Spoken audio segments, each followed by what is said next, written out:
Hey, God bless you, my friend and sister Sharon. And today I want to give you one strategy of an enemy that you must war against, and that's being detoured, sidelined, sidetracked from the thing that God has asked you to do, told you to do.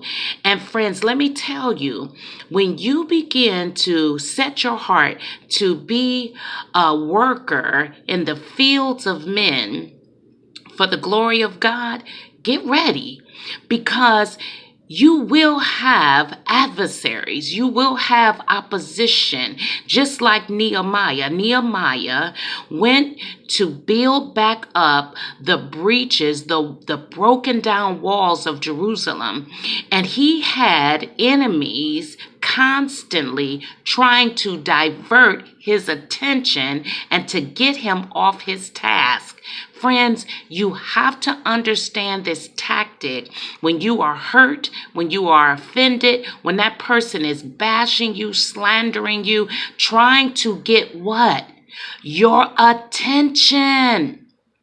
Don't give your enemies your attention, because it is then that you become spiritually placed in detention. You are detained by that hurt, that anger, that offense. Friends, you got to run to God in prayer. You got to ask Him for grace to shake the snakes. Because then, friends, when you commit your enemies to the Father, you can remain fruitful and faithful instead of fretful and fearful of your enemies. We all have enemies, and some of us have enemies closer than we want them to be. But friends, you got to hold on to being faithful in the things that God has given you to do, and working your hand, if you will. Work your hand. Be faithful to God, friends. Do not let anyone get you off task.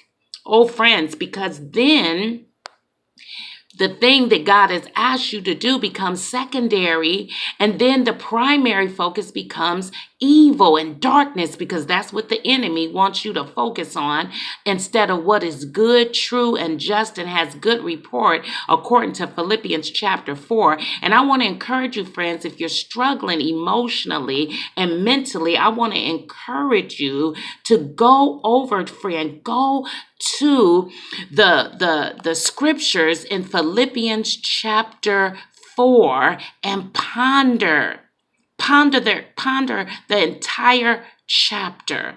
Be steadfast, immovable, keep abounding in what God has told you to do. God is faithful. Shake the snakes. Get off that sideline, friends. Get back on the road. Get back on doing what God has asked you to do. And for some of you, you might be sleeping with the enemy. Some people have issues in your marriage. Listen, be faithful to God.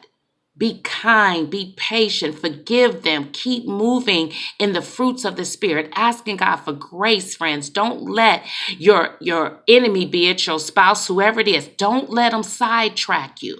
Don't let them put you on the side of the road, broken down and stranded. That's right. And God is saying, come on. See the man in the road? He's like, hey, come on. He's surveying and he's going back to his truck. Come on, friends. You got this thing. Shake that dust off. Know that your enemy's desire is to sidetrack you, detain you, and get you all riled up and stirred up and focus on them. Remember, as I close this exhortation, misery loves company. I'm going to say it again. Miserable people love your company. Come on, friends. Shake them off. Get back to doing that which is good, that which God has told you to do. Be faithful. Sing unto the Lord a new song. Get your praise back for God. Keep a heart of thanksgiving, friends. Keep an attitude of gratitude, and you will overcome the tactics, the wiles of the evil one. God bless you, my friends. Till next time, be encouraged.